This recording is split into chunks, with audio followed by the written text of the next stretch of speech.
How was your ham and cheese croissant? It was good. I accidentally, like, it's like a broodier ham, like, not like sandwich ham. Oh, it's like a meaty ham? Yeah. Oh, okay. So I accidentally took a bite of it and pulled the whole ham out. Oh.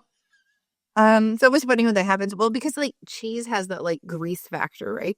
Versus like vegan cheese where it just falls off of everything or it doesn't melt. One of my goals this year is to, like, I have my sourdough starter started. Yeah. I want to make bagels because I want to make fresh bagels.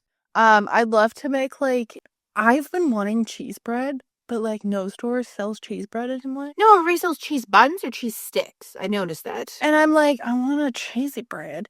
And, like, I really like homemade, like, sandwich bread, and it's just so much better. Like, homemade bread made into French toast is just unmatched. See, my whole thing though is like I find that when I go to make it, it's like too yeast forward.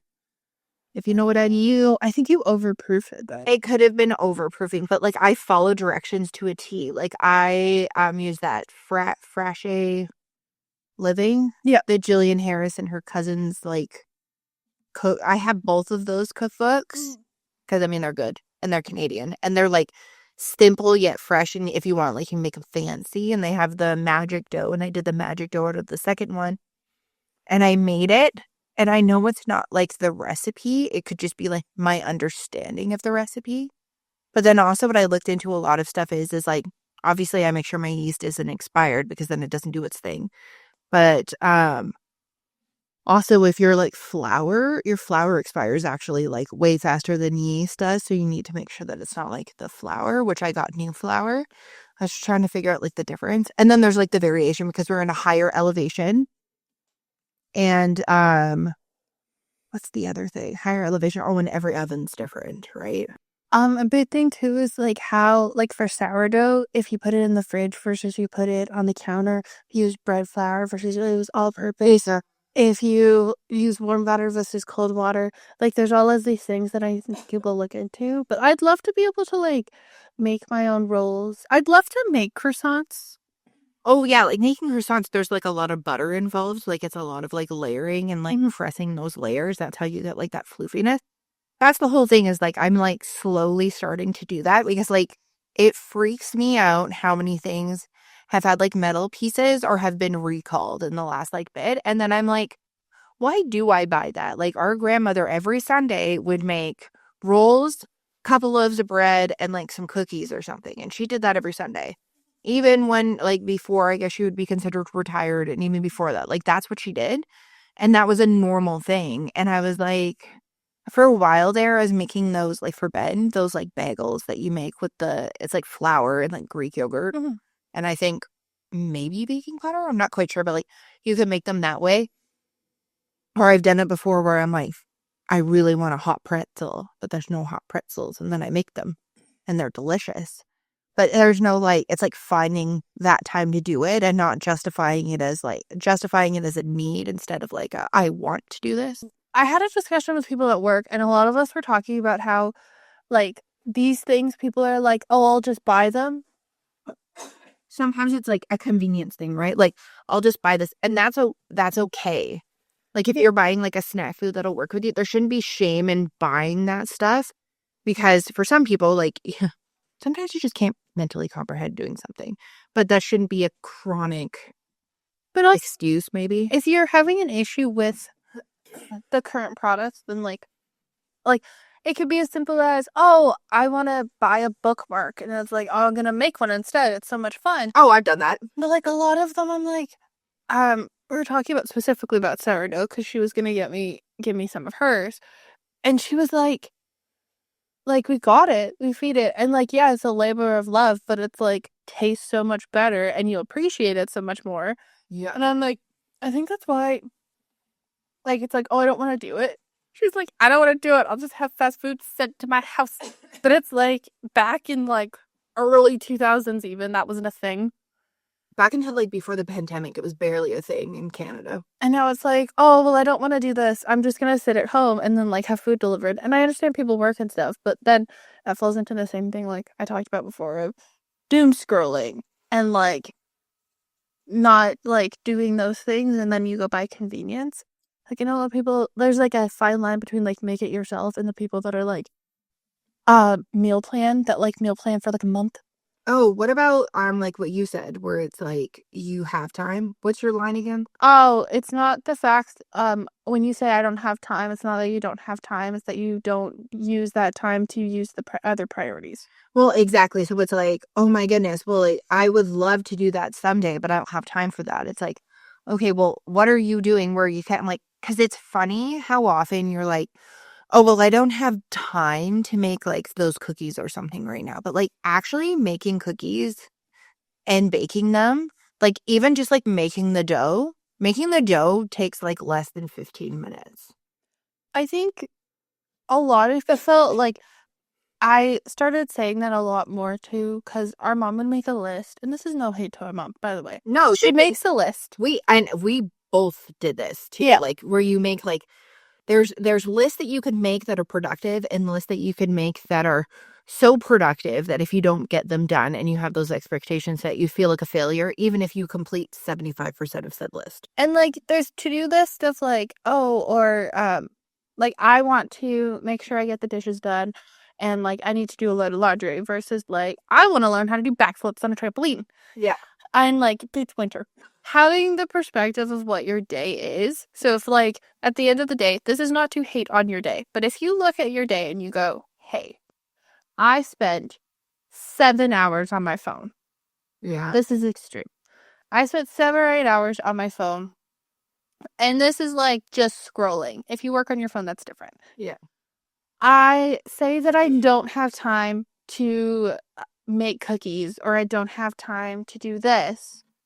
But I also spent 7 hours consuming all of this information to do with the LA fires. Yes, if you currently are being affected by the LA fires, you want to keep that, great. Maybe you do a check-in every once in a while. Yeah. But when you're consuming so much content and you're not like putting that forth, like I'll make cookies and I'll freeze them and then I'll take out a cookie and sometimes I just want a singular fresh cookie, but the dough's already made. Yeah. Pass Eve.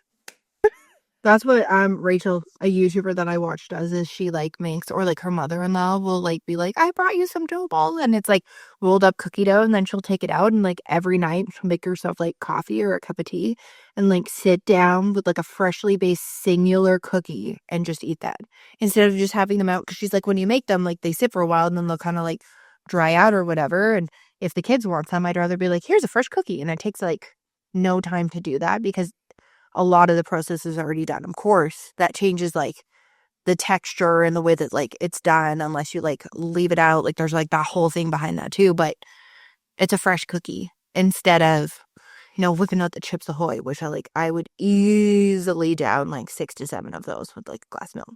Maybe just 3 minutes. Will I have an opportunity to make lovely homemade goods and have a fresh bagel? Because I have issues with like too hard of bagels. I just realized right now that I say bagel weird. Bagel. I say that's a thing that we do. Not everybody does that. Bagel. And I have been harped on so much. And like my friend Steph growing up said bagel as well. So like we would get made fun of for the way that we say it. Also, like my husband and I say button. Button. And people are like, why are you pronouncing it as 2 words? I'm like, I don't know. But then I harass him because one day I was sitting at breakfast with him. This is a long time ago because you'll be able to tell him, his mom, and his dad. And they're sitting there, and I thought they were being comical when we were sitting down for breakfast. I'm like, do you think you're going to have the hash browns? Yeah, I might have the hash browns. And I'm sitting there, and I'm like, this is weird. And I look at his dad, and I'm like, do you realize the way that they're saying hash browns? Like, it's super weird. He goes, Question. He goes, what? No way. So we're sitting there with like our menus and kind of watching them. Yeah, I'll get that with like the hash browns. And it's not only 2 separate words, but like it goes up. And we both start laughing. And they're like, what are you laughing about? Like, guys, it's hash browns. And they're like, yeah, hash browns. And there's no realization. There's no link. There's no understanding that how they were pronouncing it is funny. And like we weren't doing it to be mean, but it like just caught me off guard. And I was like, oh my God, what? What? On that note, what is freaking up, you guys? My name is Eve. And my name is Sarah. And we are Burnt Out Perfectionist. Happy Monday. And if this is the first time you've listened to our podcast, please like, subscribe, and share on whatever platform that you're on there, especially if you like the content. And we would appreciate you sharing the love. Sharing the love. What was your survive and thrive of the past week? Well, the past week, my daughter had a hockey tournament. I sound like every Canadian mom, I feel like sometimes the stereotype moms that they have. We went to this like smaller town for it, and it was super great. And the kids did awesome. Like there were some really good teams and some other teams, and we saw how like different places like separate their teams. Like some will have major and minor. So even though she's in U9, the major would be all the kids who were like 8, and the minor the kids are 7. It's not generally based on skill right now. And it depends on how many kids they have in the area, and then some are a mix. So, like, our team is a mix because we have, I want to say 6 teams in our area, and they're all a mix of, like, kids under the age of 9 who qualify to be in that ranking. She won the Heart and Hustle, so that's basically, like, somebody who's, like, a really big team player. They made a huge impact on the game and stuff like that, so she plays defense. So, I was super proud. She had lots of fun doing that. Instead of staying in a hotel, we actually stayed with our friends out there, which is super fun. It's one of our friends that actually my husband and I have had since we were like in high school. His name is Eric. Eric is the first person that I like legitimately ever talked to outside of like a family friend of a friend.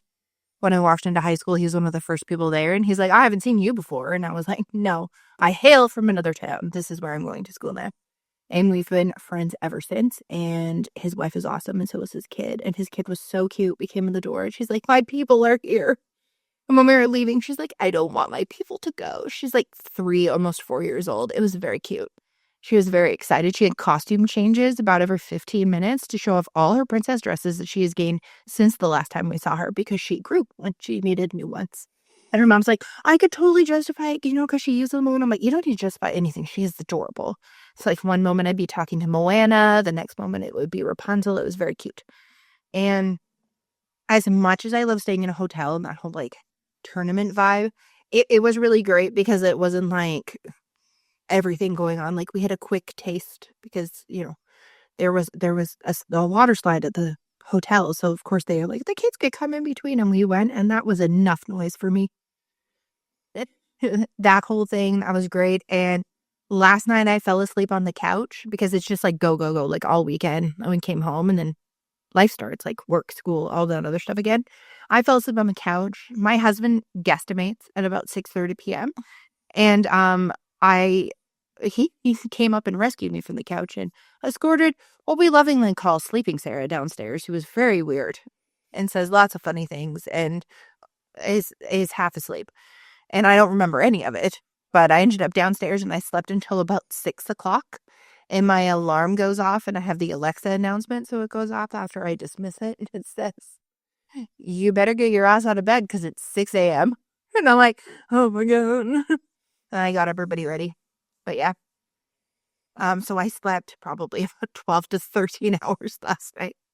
Nice. I don't know if we call that REM sleep because clearly at one point I was like mildly conscious, but I also do this thing where I'm like half asleep and I'll just like belly laugh or giggle, and my husband thinks it's the funniest thing ever, but our daughter actually does it, but she'll have her eyes like half open, and he's like, is she okay? She looks like she's possessed. She like kind of freaks him out when she does it. I laugh because I think it's funny. And then when I do it, he's like, it's like dealing with a drunk adult, but I know you're not drunk. Like, you're just like half asleep. So, yeah. So I'm like so awake, but not. Like, I feel tired. I don't know. Maybe it's winter or whatever. My past week / 24 hours have been okay. I don't know if I said it on the podcast. I got a grounding sheet. You did say it on the episode that just came out because I edited it. So far it's going pretty well. It's been about a week and a half. Yeah. I feel like you slept more. And I mean this in the most loving way.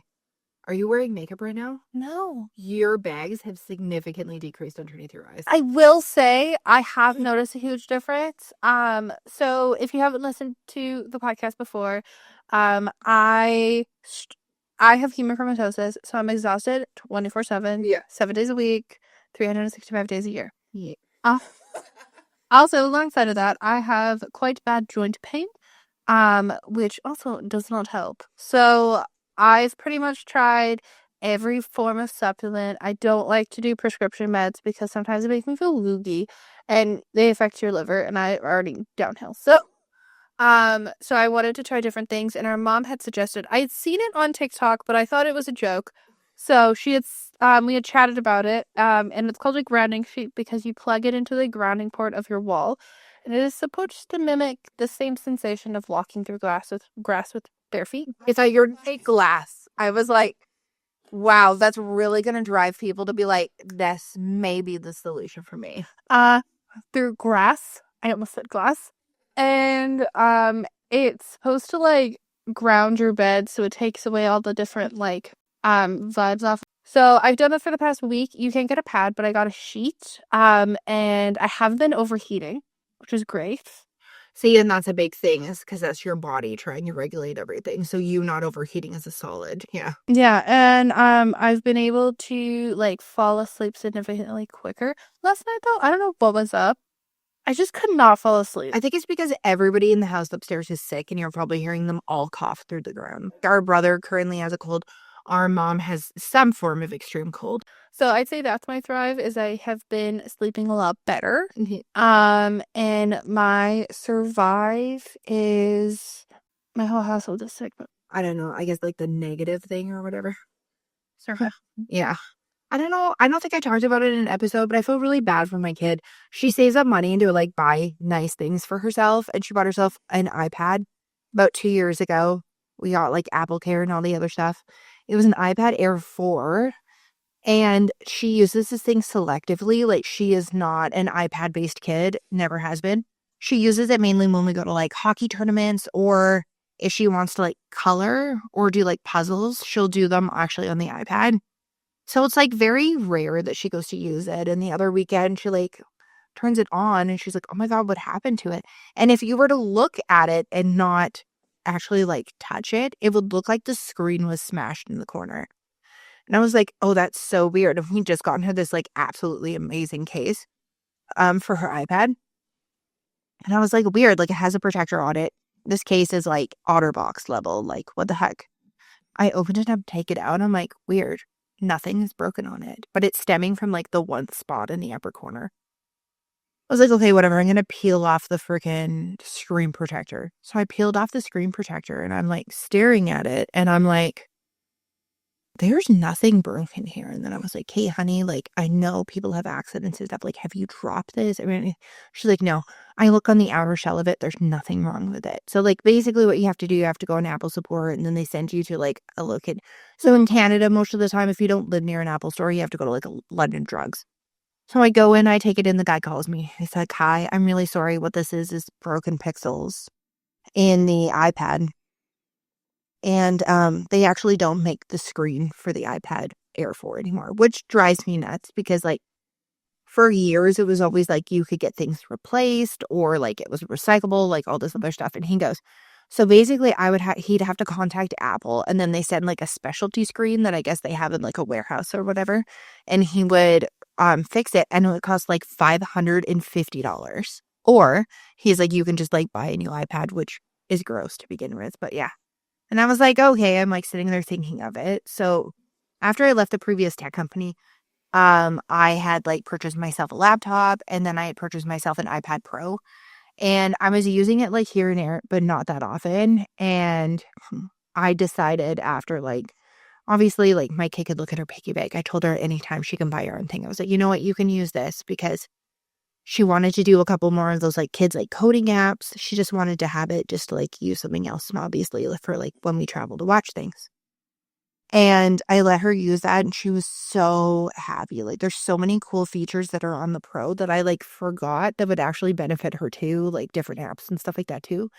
So yeah, that was the kind of thing that was sucky, because like she literally like goes to like the neighbor and I'm like, hi, do you have any bottles? And then we go to the bottle drive and she helps sort them. We obviously help her too. And then she like saved up her money and bought this, to see that like look on her face of like, oh. So today's episode will be about banning TikTok. So we are Canadian, so technically we would be one of the people left from our understanding with the app and stuff like that. But there was a lot of stuff that was going on in Canada as per like what went on. So basically in November 2024, the Canadian government ordered TikTok to shut down its operations in Canada due to, quote, national security issues.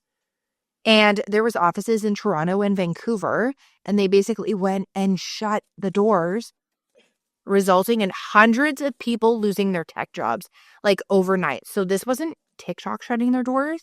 This was the government locking the doors to these offices. So they're putting Canadians out of their job, which I found super interesting, given the fact that I have worked in the tech and communication industry for a really long time. And even right now, it is super hard to find a job. And the fact that you're locking out and getting rid of more jobs out of our country is like super devastating. And my favorite thing is these security concerns, but no one ever like quite talks about the security concerns or like where data goes and all this other stuff. It's always just like, oh, it's security issues. I feel like it's almost like it was COVID excuse. Like you would go to do something, and oh, we can't do this because of COVID.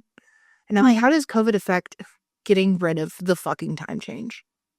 It doesn't. That drove me insane. I want to get rid of the time change. It's like this mental shift that like breaks my husband every spring. And like a lot of people I've seen will write like a letter to TikTok, like thanking them for everything that had gone on and stuff, which I find really interesting because if you haven't kept on in it, they've extended it by 270 days. They have. That just happened yesterday, and yesterday would have been January 14th. Yeah. So they've expanded it, but I think that like we as Canadians, we don't have TikTok Shop, we don't have the Creator Fund. Yeah. We don't have like in Canada, you can't make money off of social media. It's like a part of one of the laws. Yeah, you can't make money from the social media platforms, but you can make money from the sponsorships and stuff like that. The only one that has been allowed to, because it works in a different way, is YouTube. Yes. But I think because YouTube, a majority of that is pushed off of ads, and those ads are all specific to your region. So then that ad revenue gets sent over to you, which is commonly known as AdSense. Yeah. So that's the only one that currently, I don't think Pinterest you can. No, Pinterest you can't in Canada either.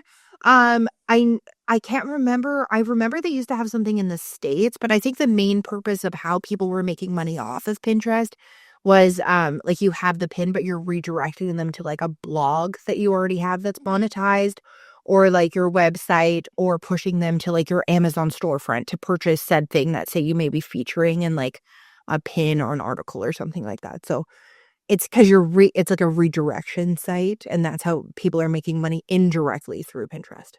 So a bit about what TikTok is. Originally, I signed up for an app called Dub Smash. I was about to say Dust, which I spent 4.5 hours on one time, sending videos back and forth, hiding in different corners because my roommate was doing the exact same fucking thing as me. So I used to make it with my friends in high school. Yeah. Dub Smashes, which then turned into Musical.ly. Yeah. Which then was bought out and turned into TikTok. Yeah. So if any of these heard, it's kind of like Vine. Yeah. And the reason behind it is it gave you short form content. Yeah.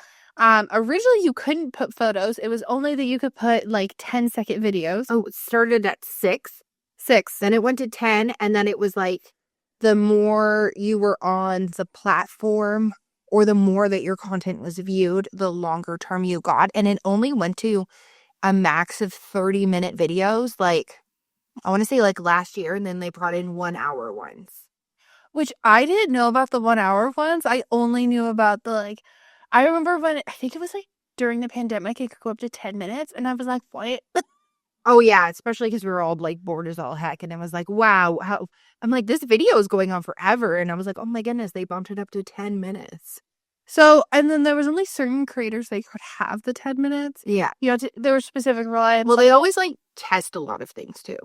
And the really nice thing is you could have different sounds from different people. Yeah. So it was kind of like a community Snapchat where like you could have the different sounds. You could do like funny skits and stuff.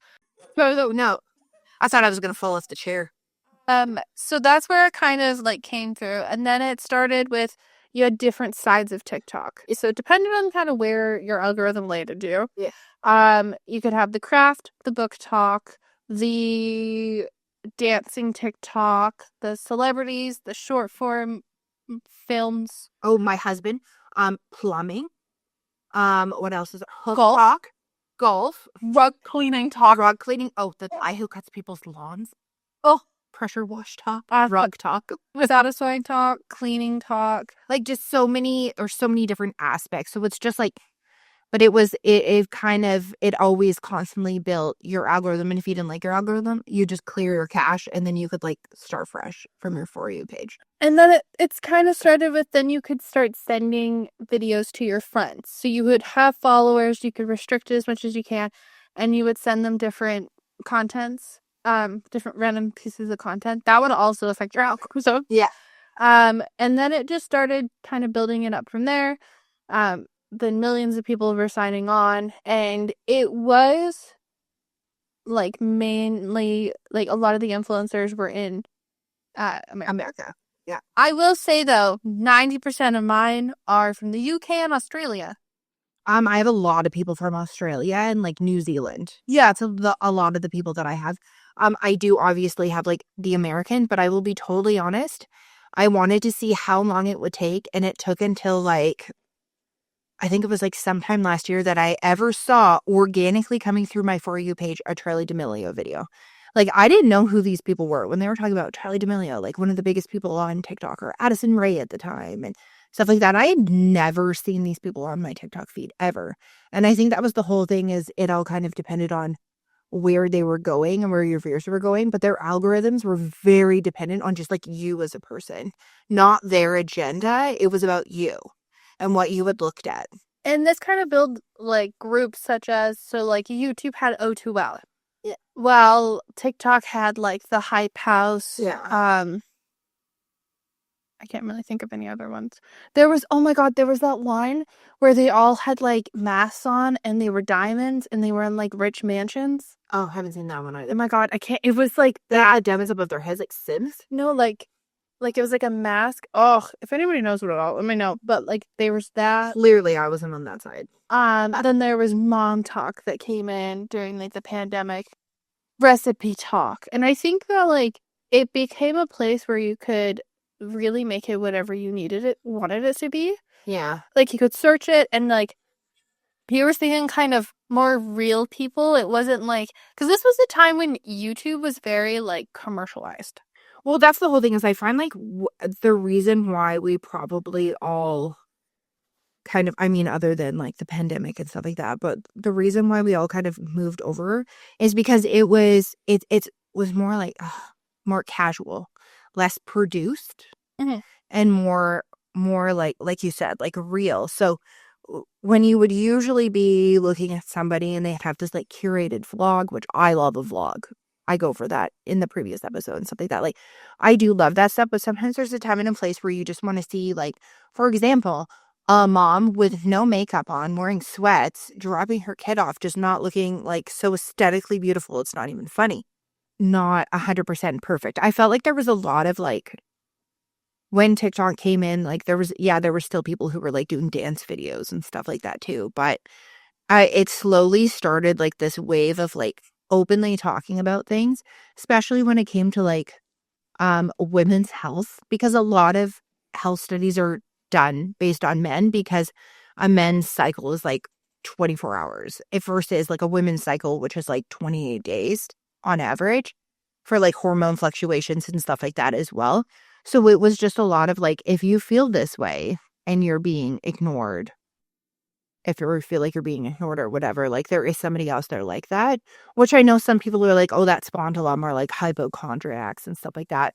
I don't honestly think it did. I feel like it brought like a lot more information to the forefront, but also like it's how you approach other people with that information. Like, instead of arrogance, be like, hey, I saw this. Like, we think this could be something? There's a lot of different things that have like come up or catch your attention, and things that make you go, oh, like I do that. And you catch yourself, right? Like, your life, is this me? Is this not? But there's also a lot of things that people people said, I feel like even more, that common sense isn't that common. Well, I felt like TikTok kind of made a bridge for that, where there were some things where people assumed there was common sense for things, and other people did this as a like daily thing or whatever. And then people would make videos like that guy who makes the videos like things I wish I knew before I was in my 30s, or different ways of like what's his name, Jordan the Stallion, how he'll literally just lay out the recipe of like a fast food place, like from my understanding this is what it is, and like laying it out and kind of debunking things or allowing just like more information out there. And for the longest time there was no commercials on TikTok, and not really anybody honestly selling anything on TikTok. I feel like that UGC digital creation thing was mainly on Instagram. And then slowly people, I feel like in the last year, really started coming in with that and like going hard. We did have like the Amazon finds people and stuff, but I'm not gonna lie, the thrill I get in that person who walks around Costco showing me all the new shit that they have, and I'm like, oh, I'm gonna be looking for that. I feel like TikTok became the gap between like this isn't real on social media, Yeah. and like a little bit more. Obviously not totally. But I feel like Instagram gave that like perfect snapshot of this is my life. I'm taking my kid to school. YouTube was like long form, and this was like when people were making like hour 30 long videos, and Facebook was like I gave it the vibe as like kids who parents were like not wanting them to be on Facebook made an Instagram account, and then now that like parents are on Instagram, they're like, I'll make a TikTok account. Yeah, just like slowly being like chased. So like the original thing was is like Facebook was made for university kids. If you haven't seen The Social Network, that's like how it starts. It's so people with different things of it, they can talk back and forth. And then it was basically you had to have like a school email, like an at, like I'll use an example for like Vancouver, like at ubc.com or something like that, in order to make an account. Then they brought it out because that way more people could contact people. They could contact people via like messaging them or posting things. You could keep up with people without, because at that time a text message cost you money every single time you sent a single text message, or you only had so many text messages included in your plan. And it was kind of before like data was super low. Like people would be like, I have 5 megabits of data. Like it was very like low key. And not a lot of people had it for the longest time, just because obviously there's a lot of fear mongering, especially when it comes to like folks like me, millennials, because there was chat rooms and all the other stuff. It's like people would like get up and like leave their house or like invite strangers to their house. And obviously in most cases that did not work out for the benefit of everybody. So there was a lot of like fear behind it. And then I feel like Instagram was not originally a Meta product. I don't know how many people remember that, but it was not a Facebook Meta product. It was completely separate, and it was supposed to be like just photos. Like you didn't even have write-ups. You could tag people in the photos, but there was no write-ups. Like you were just posting. So it was like if you were to go and look at like someone looking at your like camera roll on your phone or something like that, like that's how it started. And you had to be invited. It didn't matter what your email was. It's like you had to know somebody. So it started with they had like a group of like so many people that they knew, and then they would invite people, and then eventually it made it. And I got invited by a random girl at my work because I was bitching about Facebook and how like people were so negative on it and how it like really wasn't my jam, and how I really just like the pictures. And she laughed. She goes, I just got invited to this app. Do you want to be on? I was like, yeah, sure. And signed in. I'm like, oh my God, I love this. I could just look at pictures. Like there was no videos. There was none of that stuff. So then everything kind of gets like bought over and everything. But I feel like TikTok just had like less restrictions and less like agendas. I was learning a lot more about like what was going on in other countries and a lot of like news and stuff like that, which I don't watch the news in general, but I was just like seeing it from people's firsthand perspective, which obviously is one way that you see it and another way that you see it. Just like if one person's a liberal, they'll state a story one way. And if one person's a conservative, they'll see the story a different way. But it was just kind of like interesting to see this stuff or even get to know in a way like other people. Like I don't need to know a celebrity, but just seeing how like other people functioned and did certain things. I also saw like TikTok was one of the only apps where you could swear. And I know that swearing, like, obviously isn't a central thing, but you could talk about things and, like, if you dropped the F bomb, it wasn't like you were banned. Now, I'd say, like, there's a huge shift in, like, 2019 that it was like they banished all of those things. And then you couldn't talk about, like, YouTube. You couldn't talk about those things, or, like, it would mess with you'd get shadow banned. Yeah. So, like, then the people say, oh, I didn't see this coming. Yeah, but also the whole like shadow ban thing, like, is that actually a thing? Or is that like a perspective? No, I've seen, like, quite a few people that, like, all of a sudden, like, I will follow them and I will be on them and it won't show me their videos for, like, a month. And then they'll come back and be like, Can you say? That's my favorite is like, where do people go? Like, can you see me? And you're like, what? yeah. So that was kind of like the storyline of TikTok.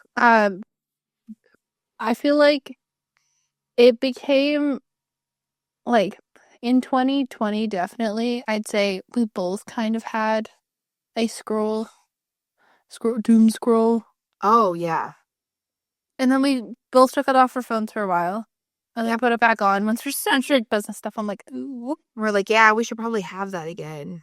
But that's the whole thing is, I don't know. I feel like it was a lot more casual. There was a lot less stuff being like shoved down your throat. And now it's kind of all beginning that, even though I just went on like Instagram and literally was served like so many ads. I was on Pinterest this morning. I was served the same fucking ad for this Amy Adams movie that's coming out.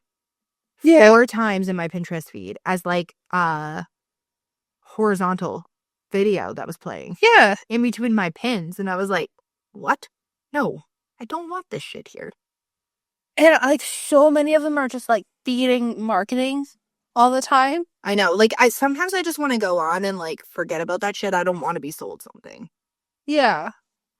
But I feel like TikTok, I learned a lot about, like, it was almost like the Google. Like, it became my Google.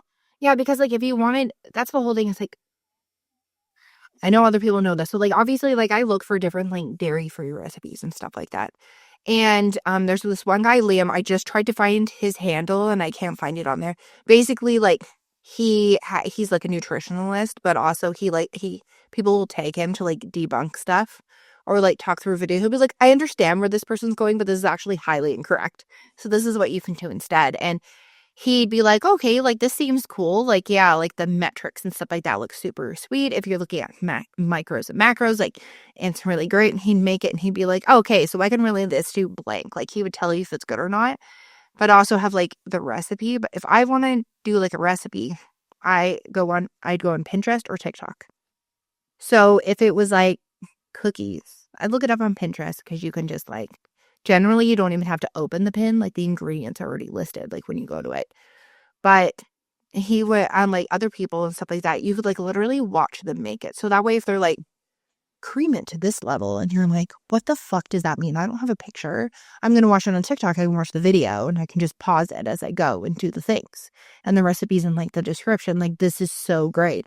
Or like understanding how to fix things, like your KitchenAid mixer. Like, I wondered for years what the fuck I did to my KitchenAid mixer, where it would be like, it would be doing like cookie dough, and then it would start like clunk, clunk, clunk, clunk, like moving. Or I'd put the chocolate chips in, and it would act like I added fucking wet cement in there. And I was like, what's going on? I literally needed a flathead screwdriver, put the thing up, and tighten it. And it was simple things like that that I found that like TikTok was teaching me. That, yeah, I know there's instruction manuals, but if you buy things sometimes like secondhand too, you don't get those instruction manuals. Also, why are they so fucking long? Can they just have like a summary version and the long form version? Like, if you go to a website and you're doing a recipe, it'll have the jump to recipe button, which generally works. But like there's literally like pages of fucking blog content talking about like all this other stuff in there. And I'm just like, I don't want that. I just want the thing. I think that's what also pisses me off about Pinterest is that you went from, like, I want a chocolate cupcake recipe to, like, you used to be able to just look at it and it would have the recipe there. And now it's like, let me tell you about my great grandma launched a 4-year journey to get the cocoa beans. And I'm like, excuse me? I just wanted the recipe.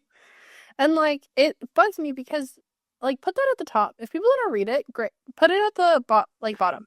Yeah. Put the recipe at the top. If people want to read it, cool. People don't, whatever. 100%. I think that's just like, it had those simple skills, which like, no offense, I don't think I ever looked up recipes on Facebook or like saved recipes from Facebook and was like, I'm gonna make this. Meanwhile, like my husband eventually got on TikTok and he was like, oh my God, I want to make this recipe. It looks so good. And he would like make that recipe or make this other thing.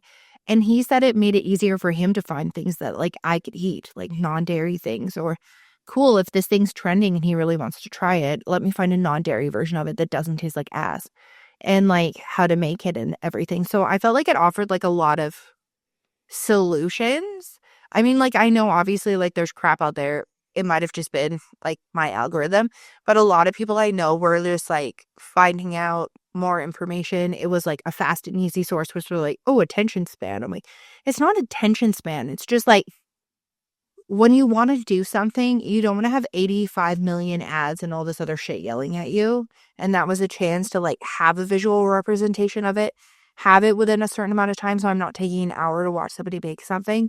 I can do that all without being sold something at the same time that's on Amazon that'll help me make that recipe.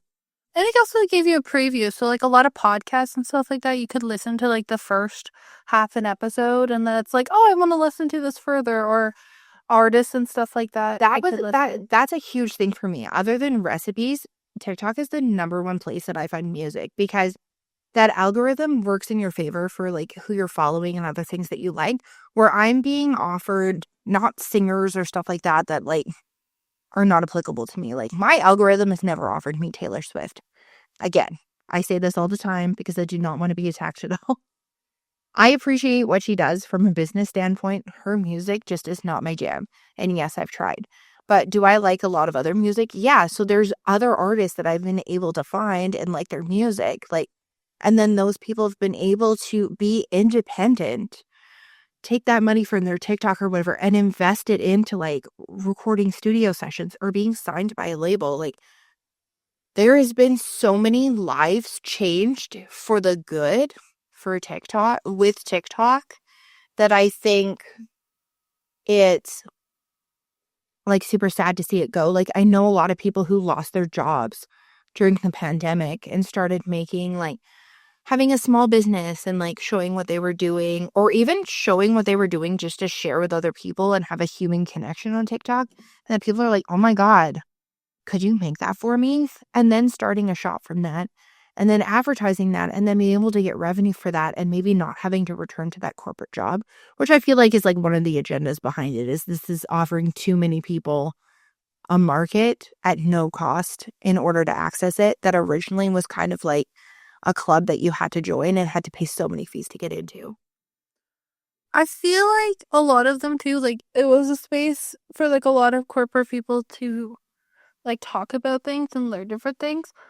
And I find it interesting that like TikTok's the one that they want to ban. Okay, I want to take everybody back to when, if anybody else remembers, that Meta was like actually taken to court in the government because there was privacy concerns involved in like several data privacy scandals, such as Cambridge Analytica scandal. Data of like millions of users were like harvested without their things. There's been apparently political agendas that were like allegedly added and used within those platforms.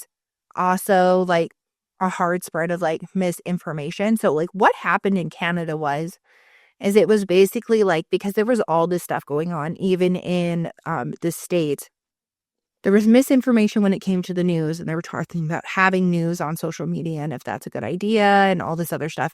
So our government actually introduced a bill, I think it was called C-21, and it blocks news from being on social media. So like you have to watch it on a channel, and which Unlike specifically Meta, so like Instagram and Snapchat. because of the way that Meta was doing stuff. So yeah, there was like, it was like a block of that, which there was a lot of people who were like getting news from Facebook and other sites because they weren't actually particularly watching the news, or they didn't have like a cable subscription. And then another thing was brought forward, the mental health impact because of the, I don't know a better word for this, but like the fakeness that's out there. So like a lot of people have a certain personality that's put out there for Facebook or for Instagram. And like, again, it's very curated. It's not very real, which then leads people to like judge each other. And then unfortunately, like, especially some young users and everything like that, they were going to extreme measures, such as having like eating disorders and stuff like that. Again, I don't believe that's actually a social media platform issue. I think that's like if it's a kid, I think the parents need a slap. That's me saying that. Like, I feel like that's you need to catch that and remove that, or help with that mentality change of constantly comparing. Because if they're comparing online, they're going to be comparing in real life. They're not just going to make that specifically Instagram. And a lot of these things, like, if I was to think of something to ban, I would aim for, like, not aim for, I would think of more like AI and like ChatGPT, because like, people are really worried because that's taking away a lot of jobs, which we found something really interesting when we went to go see Wicked. There was a commercial for a company that's very well known, and at the bottom corner it said generated by AI. Yeah. And this was something that Something that like a marketing company or their marketing team would have been paid millions of dollars to make. yeah. So this is like, and it's probably being shown, like, I've seen it probably 100 times by them. Yeah. And to see that, and it's like my best friend's an artist, and she's like, what? That's so weird. And obviously, AI is okay in certain regards. Yeah. But like, you're now having people make their entire books from AI. Like, they're putting in something. Same with images. Same with, like, all of those. You would think that would be taken away because that's, like, falsifying your image. Yeah. Versus TikTok, where people are just going on doing videos. Oh, that's a whole thing, right? Is like there is people going on and like you're actively like say like drawing a coloring book or whatever, and then you can use like software. So say that line's wiggly, it corrects it so it's like a smoother line. Yeah. And there's these people who were like making them, and then there's other people who were like, "Hi, ChatGPT, can you make me a coloring book?" And then it generates this like half-ass coloring book. They're throwing it on, and people are buying it on Amazon. I can't even understand from like a customer service standpoint and like getting one of those books and like seeing if it's like shitty and off place or whatever, how fucking annoyed I'd be. But it's causing like this huge mass influx of like half done products out there. And they're like, again, they're unoriginal, or people are like showing an example because you can like drop an image example of something that you like in and then be like, I want something like this. So there's what is that book I got you? It's like Coco or whatever, the coloring book. Coco Wyo makes coloring books. And there was someone who was taking like the style of their coloring book, which I know you don't own a style, but like literally copying it and changing a couple things through AI and then throwing it on and making money after like they invested time in making that book.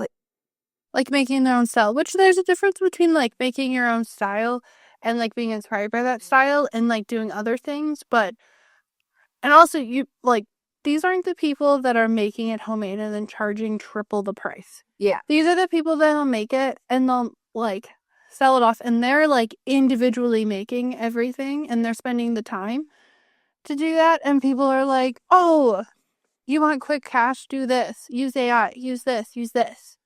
And there's like no real regulation that's going around it. So yesterday for fun, I went on ChatGPT and I was like, hey, how up to date are you? Because I don't know if a lot of you realize, but up until like 2024, information hadn't been input into ChatGPT past 2021. It was like July 2021. Well, I asked it and it says it's up to date to January 1st, 2025. Mm-hmm. So there is 4 years of internet information that has now been stored in it. Now, one thing I will state is like with ChatGPT and stuff like that is if you're someone who like writes down a blurb of your thoughts or whatever, and you're like, I need this organized, but I don't want to organize it right now. That's generally what I use it for, is I'll dump it in there. Be like, organize this shit for me. Or here's 4 articles. I'm looking for the information that's on this because, you know, there's so much fluff that's in articles now. Can you pull this information out for me? Thank you so much. And then just state where it's sourced. Using it as almost like a filter is like what I use it for. Also because I have dyslexia. There are so many times where I will like inaccurately write a sentence or like a word. And I understand that there's spell check. I don't know what is up with spell check and grammar suggestions right now, but I think they're drunk when you use those things. This will kind of catch it. But also, it does make so many things like uniform at times. Like, if you're like, I just need to put this into like email form and you're trying to figure out, it always starts it with something like, I hope you're having a great day, or like something like very generic. And 99% of the time, it's like warm regards at the bottom. And I'm like laughing at that. But Which that's also not like, that's not taking away a job from someone. no, that's the whole thing is like, there's a way of using it. But then, like you said, there's other things. So, like, I have a friend who does graphic design, and she's like, I'm going to be out of a freaking job. Like, if all these people can just generate stuff. And the funny thing is like, it's cool and you can generate it, but it's not as good as like when a graphic designer makes it usually, to be totally honest. Like, there is a reason why they charge money. And I understand, like, it depends on the level, it depends on the information that's given. And yeah, not every single graphic artist is like perfect or whatever, but there's so many times where you like get something and you're like, oh, like, I can tell you right now that over half of the logos that are in my small city on their kids' hockey teams were made by AI. And I can tell. Oh, yeah. Like, you can, when you look at it, and it takes away the, like, I'm not saying it's, like, perfect. Yeah. Like, you'll look at it and it'll be, like, every other logo. And then it'll be like, oh, this person made it, like, the next year. And it doesn't matter, like, how much graphic design experience you have. You always have a style that you gravitate towards. And you can instantly tell, like, who made this versus who didn't make this. Yeah. And I've seen it at, like, your kids' thing. I'm like, oh, that one's AI, that one's AI, that one's AI, that one's AI. And, of course, like, certain things I've used it for, like, an aspect of it. But to see, like, people be like, oh, yeah, I made this. This is so cool. And I'm like, that's, like, it'll be, like, a Picasso drawing. And they'll be like, oh, yeah, well, I just typed in this one-line blurb into AI. And it's magically made this. And, like, this is my aspect of my whole company. Yeah, that's the whole thing. Like, it's like a general balance, and it's like taking away the authenticity of things. Like, I'll have times where like I'm trying to comprehend a thought of something visually in my brain, but it's like not coming out of my mouth, or I like can't write it down, and I'll type it in, and I'm gonna let you know 99% of the time AI doesn't know what the fuck I'm thinking of either. But that 1%, it'll be like, oh, this is super cute, and like whip something out. I'm like, oh, that's fun. But again, I'm not making that the entire basis of my personality. And like, I've had people who have been like, hey, can you help me with this? And I'm like, hey, Kate, so I built the rest of these. These are like stagnant. I used AI for this one part because I couldn't find like a puck that I like or something.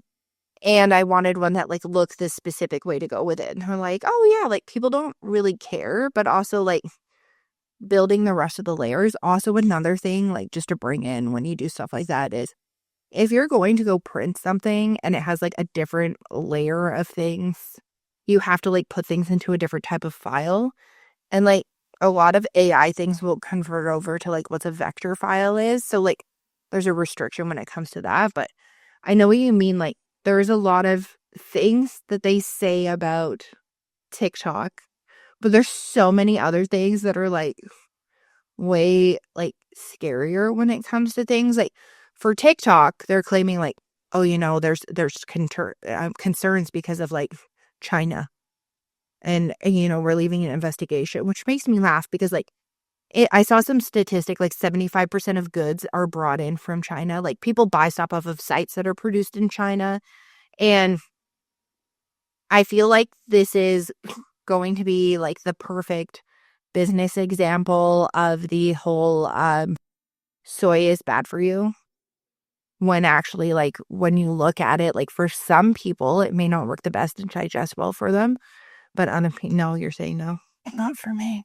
Oh yeah, not for you, not for Eve. Like, that's the whole thing, is like there was this whole thing where it was like Madios, I'm gonna screw it up, it's called MSG. Mm. People are like, oh, MSG, like, if you have it, like, it's so bad for you, it'll give you headaches, it'll do all this stuff, it'll do all these things. Well, there's actually been further research, and that was actually like in the 1960s that someone said that. And you may be having it because it's like a sodium overload, like if you're having some type of stuff, but it's actually just like a super racist fact that came through. Or it's like when people say that, like, cow's milk is bad for you. Oh yeah, like you shouldn't be drinking cow's milk. It's so bad for you. And obviously, it's bad for me. It results in bathroom time. But like everybody is different, and if that is the way that you're getting calcium, magnesium, and vitamin D, then that's fantastic. You're getting that through a source. It's being absorbed. But also if that's not working for you, like here's another option. I mean, TikTok also taught me how to make my own oat milk. I did not make it well, and it turned out slimy. But other people were very significant at making it, and that, again, cut stuff out of a market, right? And I think, like, a lot of when I see, like, the TikTok ban and everything like that, like, sometimes when I go on social media, it'll just be purely feeding the same things, and I get bored of it. So it's like, I'll do different things. Yeah. But I feel like TikTok, I don't know if it's just because in my brain I'm like, oh, like, it's being banned in America or whatever. Yeah. Which is not the entire world, by the way, and the entire app is not being banned. Just because it's being banned in the States. I know. But it almost made me excited because I was like, the UK and Australia, like, I feel terrible for the people that, like, that's their main income in TikTok. But, like, I get to see, like, the people in the UK and Ireland and Scotland more. Yeah. I'll be able to see, like, people in Australia and New Zealand more, and, like, Europe, and, like, I love watching, like, going to Greece. This is what, like, my, like, homemade, like, Greek food that my family makes, or, like, all of those types of things. I feel like we, like, during the Vlogmas and stuff like that, we talked about a lot, like, how Zoella, everything's simple. Yeah. Everything's homemade. Everything's like, oh, we're gonna go do this. It's never like, it's like, oh, we'll go out and have an ice cream, but it's never like, we're gonna go out and, like, buy a store cake or buy store cookies. It's like, oh, let's make cookies. Let's do this. Let's do this. And it's very, like, homey. Yeah. Versus, like, North America's very, like, North America, mainly, like, I'd say Canada and the US. Sorry, Mexico. Is very, like, I have an issue. Let's throw a product at you. Yeah. And I feel like that's what TikTok was starting to become, is, like, just a product ad.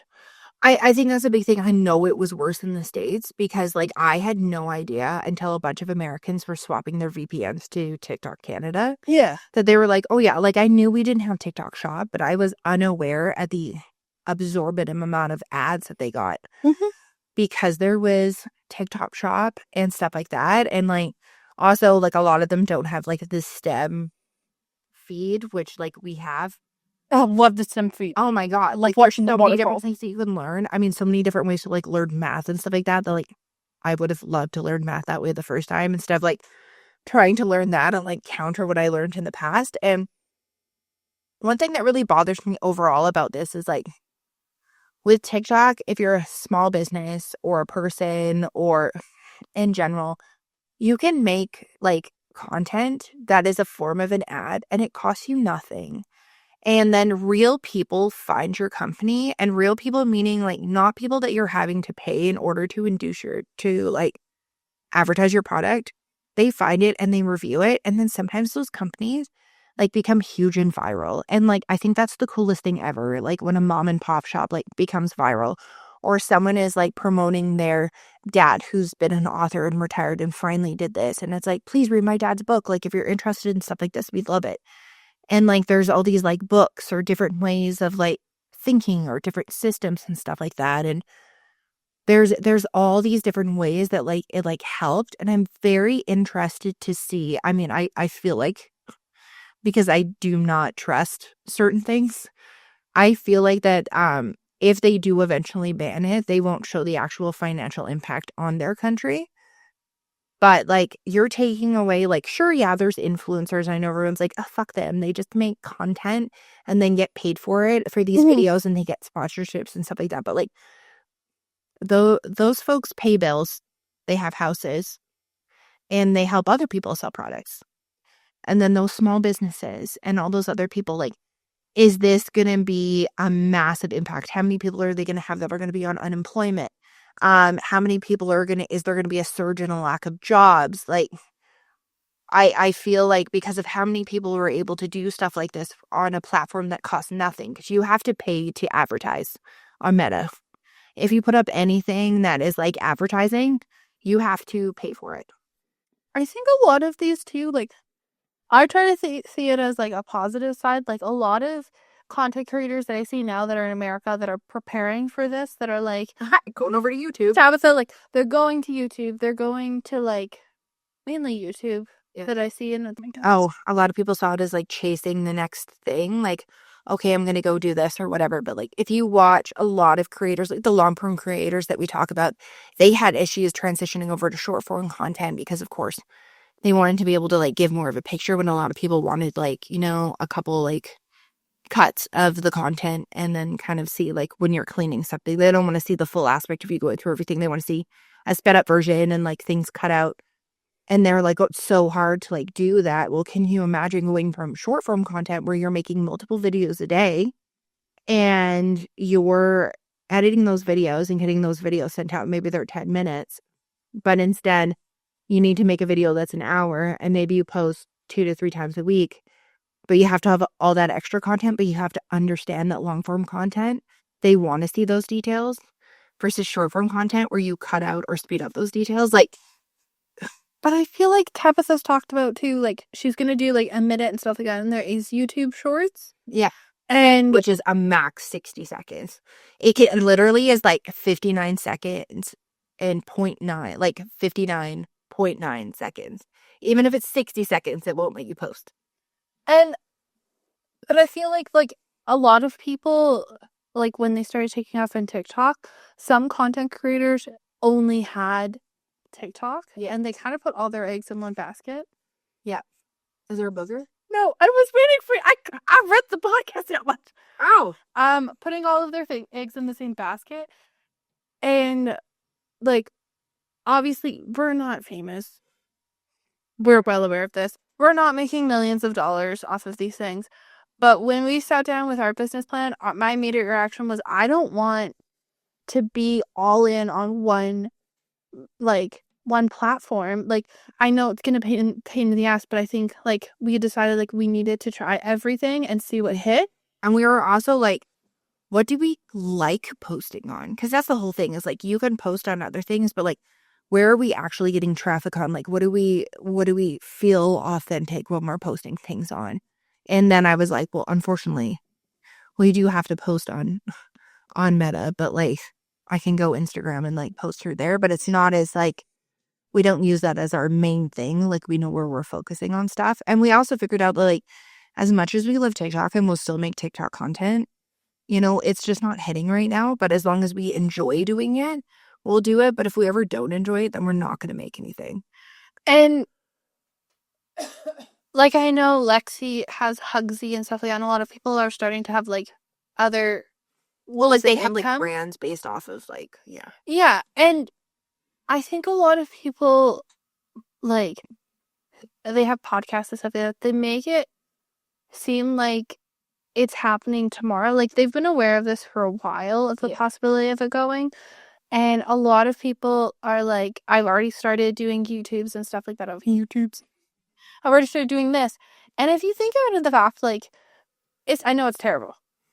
It's not a great thing for anybody, but I think that for Americans, taking into a fact, like, look at what you're good at, look at the skills that you've learned from it, and maybe take that opportunity to, like, do other things with it. Yeah. Like, some people are like, oh, I'm really into, like, video content. So, like, I either want to get into, like, marketing for video content, or, like, me and my friends are, like, you could start a group on YouTube of, like, your different friends, and each person posts a different video a day. Yeah. Sign me up as being, like, a business marketer. But you have, like, a group, and, like, say it's, like, one person the next day, like, each day is a different person, so you only have to make one video a week. And then you all get to work and still do the same amount that you want. You could do them together. But, like, I want YouTube collabs to come back. I want, like, the good old, like, DIYs, like, those types of things. Which is really funny because a lot of the creators that I watch, so, like, Alicia's like, I'm going to do What's in My Bag, but I'm going to do the 2024 version of, like, What's in My Bag. So, it's like, this is the one that I take when we do the podcast. This is the one I take when I go out. This is when I do this. Like, here's a realistic view. Instead of, like, they would sit down with a bag and do it. And then it would be like, you carry all that around all the time. And that was like the land of like, basically you were carrying just a fancy version of a duffel that looked like a purse. If you're like a lot of these people who like Haley Pham wanted to start writing a book. She's wanted on YouTube for years. Like, if you want to do that, it's not like you can't do that. I'm so sorry. Like, it doesn't take away the resources to make that. Yeah. You can still do those types of things, but it's like, what you want to do with your life is like up to you. If you want to start a short form podcast where it like catches you up on your weekly life with your friends, if you want to like design homescapes, or you want to do art, or you want to write a book, like you can still do short series revolving that. It's a singular platform that yes had the creator fund, but like millions have been on other platforms and still have those opportunities. And it's not like brands are still going to reach out if you're on YouTube, if you're on Instagram, if you're on all of those types of things. Yeah. And like I think it's a really good like reflective time to sit there and be like, great, this is what it gave Americans for this long a time, but like Canadians don't lose it.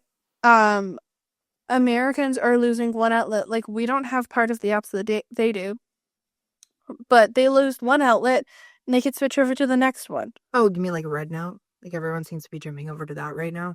Red Note, Lemonade, all Which of it. we also don't have access to.